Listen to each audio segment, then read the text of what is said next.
옛날 옛적에 저 깊은 산골짜기 소나무 울창한 곳에 춘복이라는 사냥꾼이 살고 있었답니다. 춘복은 어릴 적부터 마을 사람들과 어울리지 못하는 괴팍한 성정을 지닌 사내였지요. 16 나이에 부모님을 여의고 홀로 산에 들어와 살게 된 이래로 그는 사람들의 말보다 바람 소리가, 사람들의 웃음보다 새들의 지저김이 더 정겨웠답니다. 춘복의 어린 시절은 결코 평탄하지 않았어요. 그의 아버지는 과거 시험을 여러 번 낙방한 선비였고 어머니는 다소곳한 양가집 교수였지요. 가난했지만 책이 가득한 집에서 춘복은 자라났답니다. 아버지는 날마다 춘복에게 글을 가르치며 언젠가는 과거에 급제하여 가문을 일으키길 바랐어요. 춘복아, 사람은 글을 알아야 사람이 되는 법이다. 내가 이 아비의 뜻을 이어 훌륭한 선비가 되거라. 그러나 역병이 돌던 해 춘복의 부모님은 모두 세상을 떠나고 말았어요. 부모님의 장례를 치르자마자 춘복의 삼촌은 집과 땅을 모두 빼앗았지요. 내가 어린 것이 무슨 재산을 지키겠느냐. 내가 대신 맡아두마. 하지만 그것은 거짓말이었어요. 삼촌은 춘복을 종처럼 부리며 집안일을 시켰고 먹을 것도 제대로 주지 않았답니다. 춘복은 밤마다 부모님이 물려준 책을 몰래 읽으며 눈물을 흘렸지요. 그러던 어느 날 삼촌이 그 책마저 팔아버리려 하자 춘복은 더 이상 견딜 수 없었어요. 아버지의 책만은 안 됩니다. 그것만은. 말이 채 끝나기도 전에 삼촌의 매가 춘복의 등을 내리쳤답니다. 그날 밤 상처투성이가 된 춘복은 한 권의 책만을 품에 안고 집을 빠져나왔어요. 그렇게 그는 사람들과의 인연을 끊고 깊은 산속으로 들어갔답니다. 처음에는 굶주림과 추위에 몸서리쳤지만 점차 산에서의 삶에 적응해 갔어요. 나무 열매와 뿌리를 캐 먹으며 덫을 놓아 작은 짐승들을 잡았지요. 춘복은 산에서의 삶을 통해 자연의 이치를 배워갔고 점점 더 사람보다는 자연을 믿게 되었답니다. 사람은 거짓말을 하지만 산은 거짓이 없지. 춘복의 산막은 바위 절벽 아래 작은 계곡이 흐르는 곳에 자리했어요. 지붕은 띠로 엮고 벽은 흙으로 발랐는데 그의 손때가 묻어 세월이 흐르면서 점점 자연과 하나가 되어갔지요. 춘복은 그곳에서 산짐승을 사냥하고 산나무를 뜯어먹으며 살았답니다. 가끔 잡은 짐승의 가죽과 고기를 가지고 산 아래 마을에 내려가 소금과 쌀, 필요한 물건들을 바꿔오는 것이 그의 유일한 사람살이였어요. 세상살이가 그리 달갑나? 여기가 좋지. 욕심도 없고 속이는 사람도 없고. 그는 종종 함께 지내는 까치에게 말을 건네곤 했지요. 춘복은 말이 적었지만 산짐승들에게는 가끔 마음을 열고 이야기를 들려주었답니다. 책 한 권은 늘 그의 침상 옆에 놓여 있었어요. 비가 내리는 날이면 그 책을 펼쳐들고 부모님의 가르침을 떠올리곤 했지요. 그렇게 20해를 훌쩍 넘긴 세월, 춘복의 머리카락에도 서리가 내리기 시작했답니다. 이제는 40을 바라보는 나이가 되었지만 그의 삶은 크게 달라진 것이 없었어요. 여전히 덫을 놓고 활을 쏘고 나무를 해다가 불을 피우는 것이 일상이었지요. 하루는 늦가을 단풍이 곱게 물든 상각 무렵이었어요. 춘복이 늘 그랬듯 산속에 설치해 둔 덫을 확인하러 나섰지요. 그때였어요. 멀리서 이상한 기척이 느껴졌답니다. 큰 짐승도 아니고 작은 짐승도 아닌 뭔가 다른 것이었어요. 누구냐?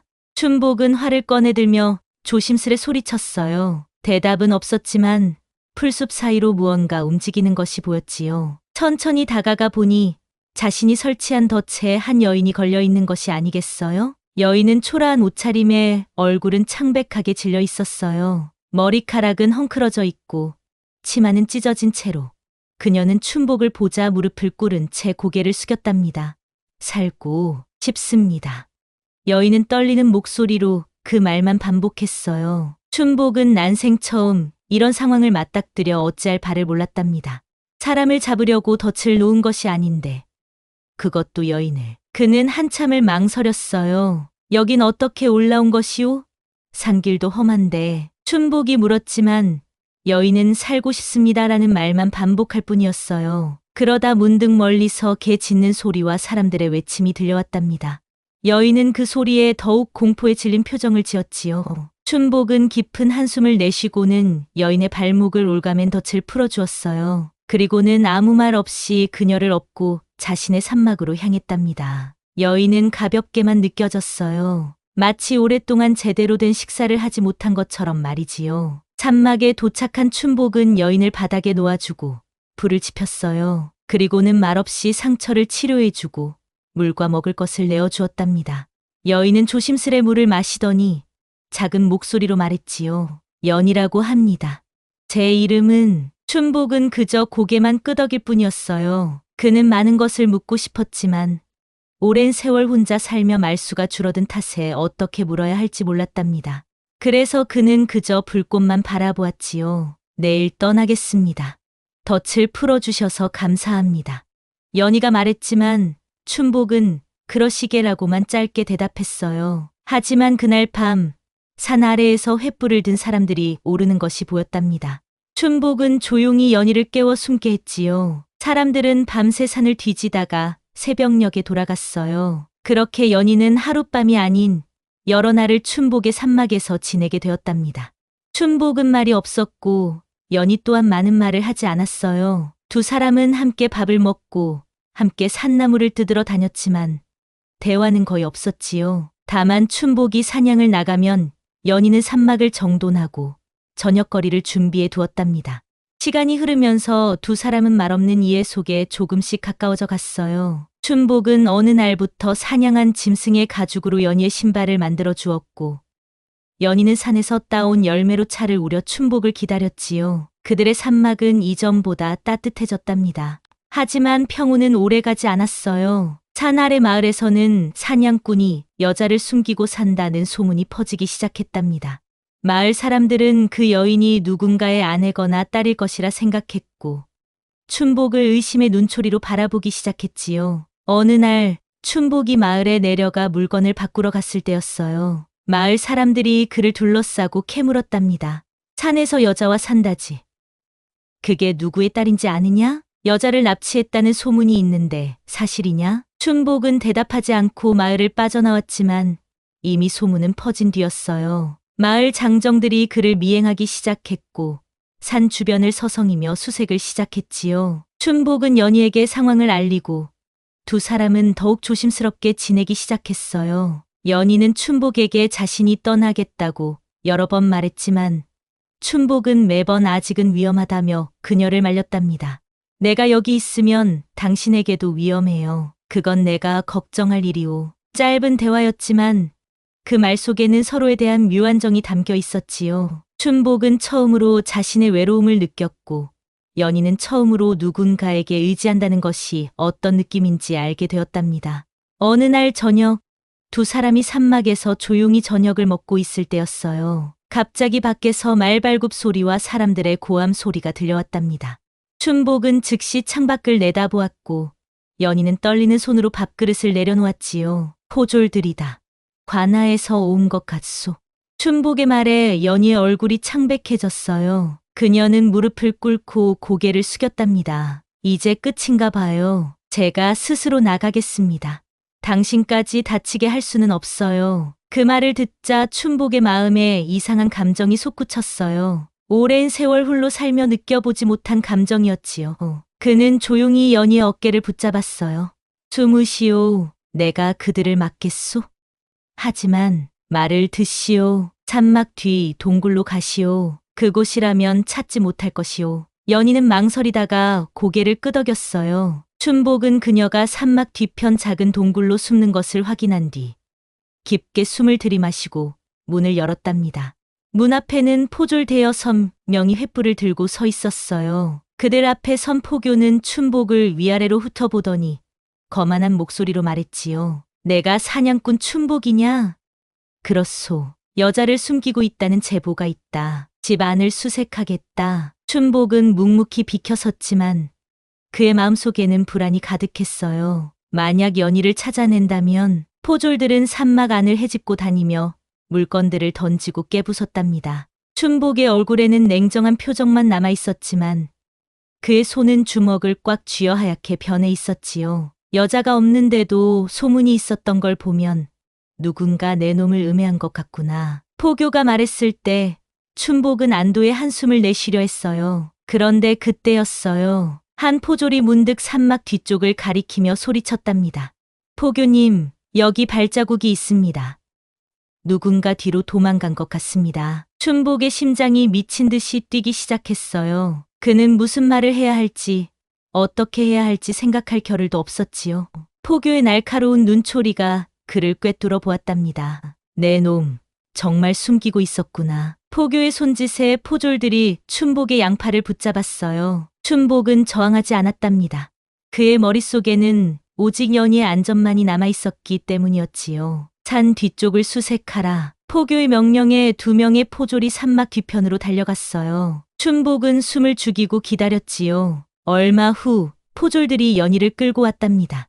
그녀의 얼굴은 흙과 눈물로 얼룩져 있었어요. 이런, 정말 여자가 있었구나. 내 놈, 양반가의 여인을 납치했다는데 이게 어찌 된 일이냐. 그런 적 없소. 그저 덫에 걸린 사람을 도와준 것뿐이오. 춘복이 대답했지만 포교는 믿지 않았어요. 그의 눈짓에 포졸 하나가 다가와 춘복의 뺨을 세차게 후려쳤답니다. 순간 춘복의 입에서 피가 솟구쳤지요. 그만하세요.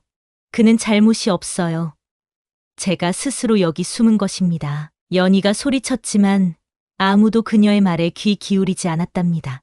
포졸들은 2 사람을 각각 묶어 말에 실었지요. 그렇게 그들은 관아로 끌려갔어요. 관아로 가는 길은 춘복에게 너무나 낯설었답니다.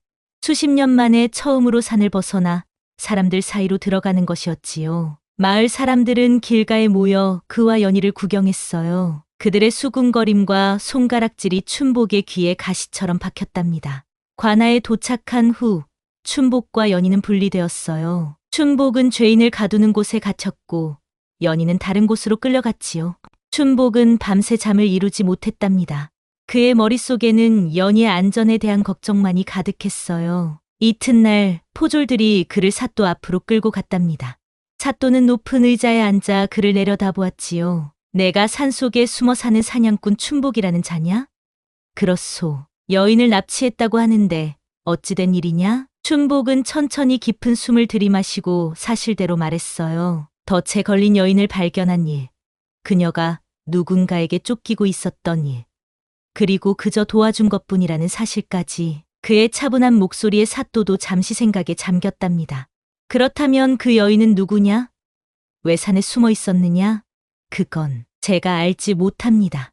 그녀가 말하지 않았기에 그때 문이 열리고 연희가 들어왔어요. 그녀는 이전과 다르게 깨끗한 옷을 입고 있었고 얼굴도 말끔했지요. 사또는 연희를 보자마자 놀란 표정을 지었답니다.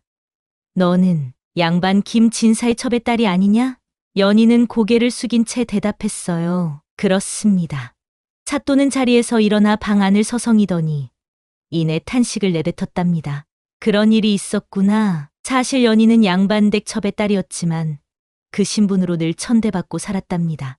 게다가 본부인의 조카가 그녀를 탐내어 강제로 취하려 했을 때 그녀는 필사적으로 저항했고 그 과정에서 상처를 입히게 되었지요. 그 일로 그녀는 집에서 쫓겨났고 그 조카가 보낸 자들에게 쫓기게 된 것이었답니다. 그 조카는 현재 어디 있느냐? 사또가 물었어요. 연희는 떨리는 목소리로 대답했지요. 모릅니다. 그날 이후로 본 적이 없습니다. 사또는 잠시 생각에 잠기더니 갑자기 포졸들을 불러 명령했어요. 김진사의 집으로 가서 그 조카가 어디 있는지 알아오너라. 그리고 이 일의 진상을 조사하라. 포졸들이 나간 후 사또는 춘복을 바라보았어요. 내 말이 사실이라면 너는 죄가 없을 수도 있다. 하지만 여인을 데리고 산 것은 법도에 어긋나는 일이니 진상이 밝혀질 때까지 너는 여기 머물러라. 춘복은 고개를 끄덕였고 다시 감옥으로 끌려갔답니다. 연희는 관아의 다른 방에 머물게 되었지요. 사흘이 지나고 포졸들이 돌아왔어요. 그들이 가져온 소식은 놀라웠답니다. 그 조카는 도박과 사치에 빠져 가산을 탕진한 뒤 연희를 팔아 빚을 갚으려 했다는 것이었어요. 연희가 거부하자 그녀를 강제로 취하려 했고 그 과정에서 상처를 입은 것이었지요. 지금은 그 조카마저 빚쟁이들에게 쫓겨 도망 다니는 신세라고 했답니다. 사또는 이 이야기를 듣고 깊은 한숨을 내쉬었어요. 그리고는 춘복을 불러들였지요. 이제 진상이 밝혀졌다. 내가 여인을 납치한 것이 아니라 오히려 그녀를 도운 것이로구나. 춘복은 말없이 고개를 끄덕였어요. 그의 눈에는 안도감이 서려 있었지요. 하지만 사또가 말을 이었어요. 비록 내 뜻은 선했을지라도 법도를 어긴 것은 사실이니 가벼운 형벌은 면할 수 없다. 그리하여 춘복은 매 20대를 맞았답니다. 그의 등에는 선명한 상처가 남았지만 그는 소리 하나 내지 않고 견뎠어요. 그리고 마침내 풀려났지요. 관아 밖으로 나온 춘복은 연희를 찾았지만 그녀는 보이지 않았어요. 사또의 말에 따르면 연희는 이미 마을을 떠났다고 했지요. 그 여인은 이곳에 머물기 위험하다 하여 멀리 남쪽으로 떠났다. 내가 그녀를 도운 것은 고맙게 여기나 이제 각자의 길을 가는 것이 좋을 것이다. 춘복은 무거운 마음으로 산으로 돌아갔어요. 하지만 그의 산막은 이미 엉망이 되어 있었지요. 포졸들이 수색하며 모든 것을 부수고 흩트려 놓았던 것이었답니다. 춘복은 터덜터덜 산막의 잔해 앞에 앉아 한동안 멍하니 하늘만 바라보았어요. 마음속 깊은 곳에서 무언가가 끊어지는 느낌이었지요. 그동안 산에서 홀로 살며 지켜온 평화, 그리고 잠시나마 함께했던 연희와의 추억, 그 모든 것이 이제는 돌아올 수 없을 것만 같았답니다. 춘복은 며칠을 아무것도 먹지 않고 누워 있었어요. 그러다 문득 더 이상 이곳에 머물고 싶지 않다는 생각이 들었지요. 춘복은 20, 30년 동안 지켜온 산막의 잔해를 정리하고 산 아래로 내려갔어요. 하지만 마을에는 가지 않고 사람들의 시선이 닿지 않는 숲 가장자리에 작은 움막을 지었답니다. 그렇게 월여가 지났어요. 춘복은 이제 사냥보다는 작은 밭을 일구어 농사를 짓기 시작했지요. 그는 여전히 말이 없었지만 가끔은 연희와 함께했던 짧은 시간을 떠올리며 한숨을 쉬곤 했답니다. 그래도 살아있다면 좋겠구나. 그는 매일 밤 별을 보며 연희의 안녕을 빌었답니다. 어느 날 춘복은 평소와 같이 작은 밭에서 일을 하고 있었어요. 소나기가 내리기 시작해 서둘러 도구를 챙기던 그때 멀리서 누군가 그를 향해 달려오는 모습이 보였답니다. 빗줄기가 굵어져 잘 보이지 않았지만 그 발걸음은 어딘지 익숙했지요. 춘복 씨, 춘복 씨. 바람을 타고 들려오는 목소리에 춘복은 손에 들고 있던 호미를 떨어뜨렸어요. 그의 심장이 빠르게 뛰기 시작했답니다. 그가 알고 있는 그 목소리, 그가 그리워하던 그 목소리였지요. 연희. 비에 흠뻑 젖은 채 그의 앞에 선 사람은 바로 연희였어요. 그녀는 예전보다 조금 더 건강해 보였고 옷차림도 나아져 있었지요. 하지만 여전히 그 맑은 눈동자는 변함이 없었답니다. 돌아왔습니다. 연희가 조심스레 말했어요. 춘복은 그저 멍하니 그녀를 바라볼 뿐이었지요. 이것이 꿈인지 생시인지 분간이 되지 않았기 때문이었답니다. 들어와도 되겠습니까? 연희의 물음에 춘복은 그제야 정신을 차리고 자신의 움막으로 그녀를 안내했어요. 움막 안으로 들어온 연희는 주변을 둘러보았답니다. 움막은 산막보다 더 작고 초라했지만 그곳에도 춘복의 손때가 묻어 있었지요. 멀리 갔다 왔소? 오랜만에 춘복이 먼저 입을 열었어요. 연희는 고개를 끄덕였습니다. 바다가 보이는 먼 마을에 있었어요. 그곳에서 일도 하고 많은 생각도 했습니다. 그래서 돌아온 것이오? 연희는 잠시 주저하더니 용기를 내어 말했답니다. 당신을 잊을 수 없었어요. 마을에서 일할 때도, 밤에 잠들기 전에도 항상 당신 생각이 났어요. 그날 포졸들이 당신을 끌고 갔을 때 제가 얼마나 무력했는지, 당신이 저를 위해 맞은 매가 얼마나 아팠을지 그 생각만 하면 가슴이 무너져 내리는 것 같았어요. 연희의 눈에서 눈물이 흘러내렸어요. 춘복은 말없이 그녀의 눈물을 닦아주었답니다. 당신은 제게 상처 입은 산짐승 같았어요. 말은 적지만 따뜻한 마음을 가진 그런 사람을 또 만날 수 있을까요? 누가 저를 그렇게 바라봐 줄 수 있을까요? 누가 말 한마디 없이 저를 이해해 줄 수 있을까요? 연희의 말에 춘복의 굳은 얼굴에 처음으로 미소가 번졌답니다. 그는 아무 말도 하지 않았지만 그 미소만으로도 충분했지요. 연희도 환하게 웃었어요. 함께 살고 싶어요. 이제는 정말 당신 곁에 있고 싶어요. 그날부터 두 사람은 함께 살기 시작했답니다. 춘복은 밭을 넓히고 연희는 새로운 집을 짓는 일을 도왔지요. 그들은 예전처럼 많은 말을 하지는 않았지만 이제는 침묵 속에서도 서로의 마음을 읽을 수 있었답니다. 시간이 흐르면서 그들의 집 주변에는 작은 텃밭이 생기고 달장도 생겼어요. 마을 사람들은 처음에는 그들을 이상한 눈초리로 바라보았지만 점차 그들의 존재에 익숙해졌지요. 가끔 춘복이 잡은 산짐승이나 연희가 기른 채소를 가지고 마을에 가면 이제는 따뜻한 인사를 건네는 사람도 생겼답니다. 사냥꾼 영감, 오늘은 무얼 가져왔소? 아주머니가 담근 김치는 정말 맛있더구려. 이제 춘복과 연희는 완전히 외톨이가 아니었어요. 그들은 서로가 있었고 조금씩 세상과도 화해해 나갔답니다. 어느 겨울밤 눈이 소복이 쌓인 대설 무렵이었어요. 춘복과 연희는 따뜻한 아궁이 불 앞에 앉아 있었지요. 연희는 무릎에 작은 천을 놓고 바느질을 하고 있었고 춘복은 사냥 도구를 손질하고 있었답니다. 춘복 씨, 연희가 불쑥 말을 꺼냈어요. 평소와 달리 조금 긴장된 목소리였지요. 우리 아이가 생긴 것 같아요. 춘복의 손이 멈췄어요. 그는 천천히 고개를 들어 연희를 바라보았답니다. 연희의 얼굴에는 불안과 기대가 교차하고 있었지요. 그래, 춘복은 짧게 대답했지만 그의 눈에는 형언할 수 없는 기쁨이 어려 있었답니다. 그는 조심스레 연희의 손을 잡았어요. 두 사람은 그렇게 말없이 서로를 바라보며 비로소 완전한 가족이 되었답니다. 이듬해 봄, 경칩이 지날 무렵 연희는 작은 사내아이를 낳았어요. 아이는 춘복을 닮아 눈매가 또렷했지만 연희처럼 밝은 미소를 지녔지요. 그들은 아이의 이름을 삼복이라고 지었답니다. 산에서 복을 받았다는 의미였어요. 이제 그들의 집에는 아이의 웃음소리가 가득했답니다. 춘복은 아이를 업고 산을 오르내리며 자연의 이치를 가르쳤고 연희는 아이에게 노래를 불러주며 세상의 따뜻함을 알려주었지요. 삼복아, 저 나무 보이느냐? 저 나무는 100년을 살았단다. 사람보다 오래 살았지. 그래도 사람들에게 그늘을 주고 열매를 주고 쉴 곳을 준단다. 세상을 살아가는 지혜란 그런 것이야. 받는 것보다 주는 것이 많을 때 비로소 존중받는 법이지. 춘복은 아들에게 자신이 살아오며 배운 지혜를 전했어요. 그의 가르침은 짧았지만 그 안에는 깊은 의미가 담겨 있었답니다. 세월이 흘러 삼복이 자라면서 그들은 더 큰 집을 짓고 더 많은 작물을 기르게 되었어요. 이제 그들의 집은 산과 마을을 잇는 쉼터가 되어 지나가는 나그네들이 가끔 들러 쉬어가곤 했답니다. 어느 날 늙은 나그네 하나가 그들의 집을 찾아왔어요. 놀랍게도 그는 연희를 쫓았던 양반집 조카였지요. 세월이 흘러 이제는 초라한 모습이 된 그를 보고 연희는 처음에는 두려움을 느꼈답니다. 하지만 그는 이제 쫓기는 신세가 되어 용서를 비는 마음으로 찾아온 것이었어요. 한때의 어리석음을